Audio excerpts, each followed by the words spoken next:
There are times whenever I'm watching a series that I just have a feeling we're missing some sort of context. Like there's something that was skipped in the anime adaptation that kind of leaves something vague. And Delta, I think, is legit what I'm feeling right now with episode 4 of The Eminence in Shadow. I'm already feeling like there's something that we weren't told about Delta. What I'm getting an indication from this episode that Delta is different in some way to Sid.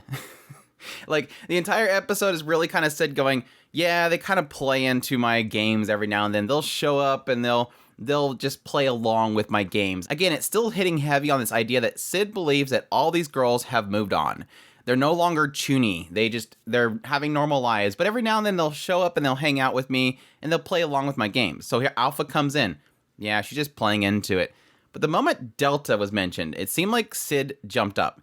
And I'm curious again that some sort of like some chapter in the light novel was skipped in the adaptation, that Delta's something different. My speculation right now is that I want to say that Delta's probably the one that he sees as closest to him. It obviously seems like she's crazy. Every time we see Delta, she's just this crazy, like, I want to kill everything in front of me type of person. I mean, in this episode, she's super destructive, but it makes me believe that she is the one that's closest to him in personality, and the idea that she just kind of plays into it so much and she has so much fun doing it that he sees himself in her. That's what I'm getting. Because again, it doesn't make any sense why everybody else that shows up, Alpha shows up, oh, they're playing into it. Oh, Delta's coming too, by the way. And then he suddenly puts everything together. And then Beta comes in and he plays into it. And then, I really do think that Delta's something special to him. Like all the other girls, it seems like Delta's the one that jumps to his mind. Maybe because if she shows up, he knows no matter what, things are going to get crazy, and he gets excited by it. That could be another case as well. But yeah, solid episode overall, mainly because we got the band back together. Let's be perfectly honest. All the girls have shown back up, and I was a little bit saddened by that with the third episode, not having them around. Admittedly, very shrug when it comes to the reveals. We all knew it was Xenon. We all knew that it was all this big conspiracy in the background. To be perfectly honest, I don't think the overall plotline's ever going to be what's going to be entertaining about this series. It's really just around Sid and the girls. But yeah, on one end, you have this evil mad scientist is drawing blood out of Alexia, trying to get royal blood so that he can inject it into this other creature, which at this point we don't have an identity to. I'm assuming probably...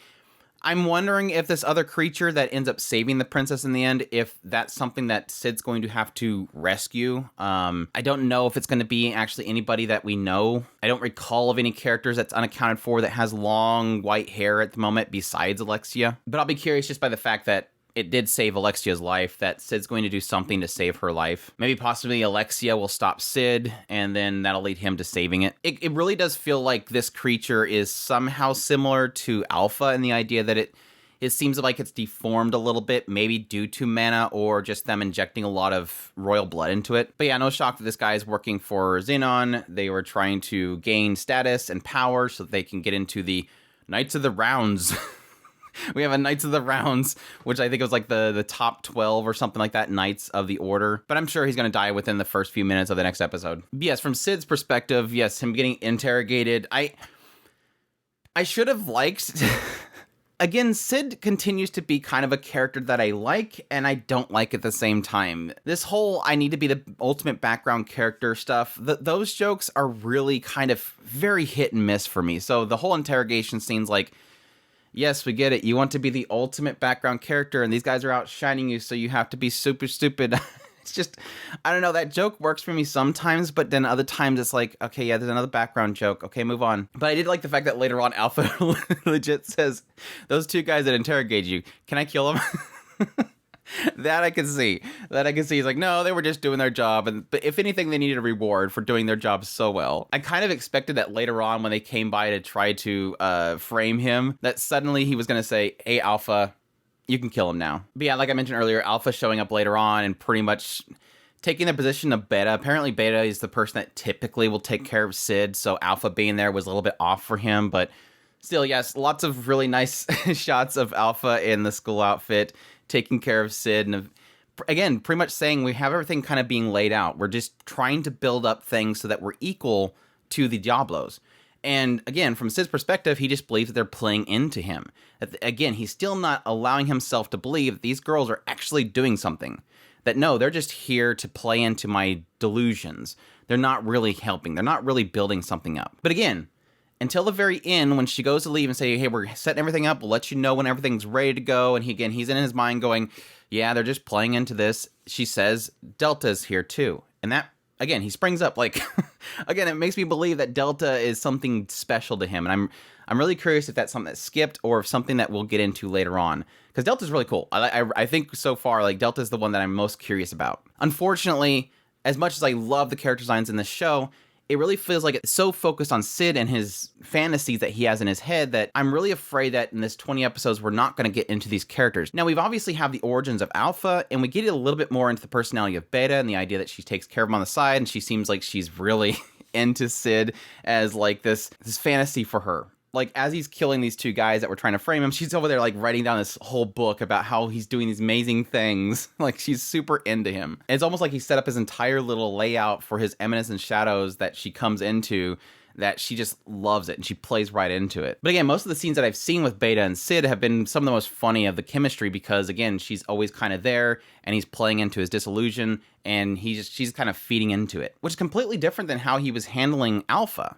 When Alpha came in, it didn't seem like he even cared. Like, oh, she's here. Again, it does seem like each of the characters, each of the girls, he acts differently around for some reason. Alpha, I don't care. She's just here playing into my dreams. Beta, I set up the whole entire thing and she's totally into it. Delta, it's time to take action. It's time, things are going down. I don't know if I'm drawing conclusions that aren't really there, but that's what I'm getting a feeling of. Like when she mentioned the fact that they had like 114 soldiers in waiting, and he's like, wait, 114, and she's like, oh crap, he's mad that I didn't get more. And he's like, are we hiring more people, more extras? And she's like, wait, what?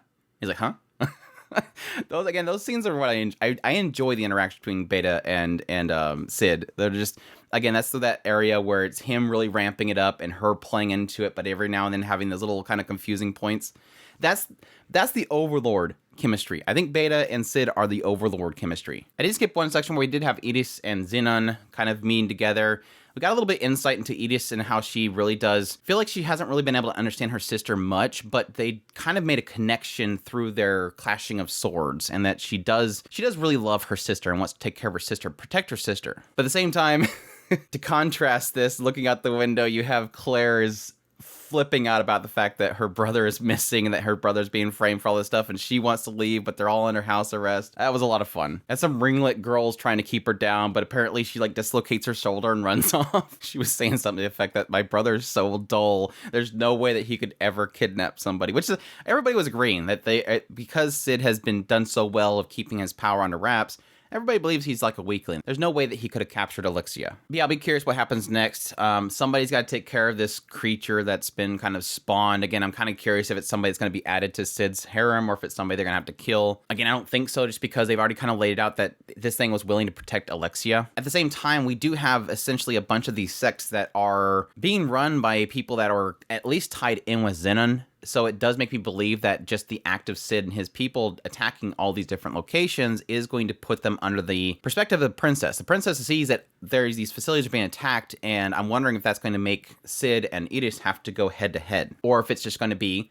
like I believe Sid wants to do, which is working in the shadows. They take out everything and then disappear. That is technically the good thing about what he does. The Eminence and Shadow, this idea of this hero that works in the darkness, the nicety of there is he doesn't have to explain himself in the end. It's just like the Batman situation. He goes in there as a vigilante, takes down the bad guys, and then disappears. He doesn't have to wait around for the police and give the evidence to them or anything. I forgot to mention it, but I did really like how Alexia was handling this doctor. This guy's going crazy about royal blood, and she's going, oh yeah, poor thing. That's very awful. Yeah, okay, yeah, just take some more blood. All right, cool. Yeah, I hate idiots too. Yeah, it's awful. Hey, please don't take too much blood. I mean, I don't want to die yet. Yeah, that's true. I don't want to take too much blood, otherwise I can't keep more blood. She was just really nonchalant about it. Anyways, looking forward to the next episode.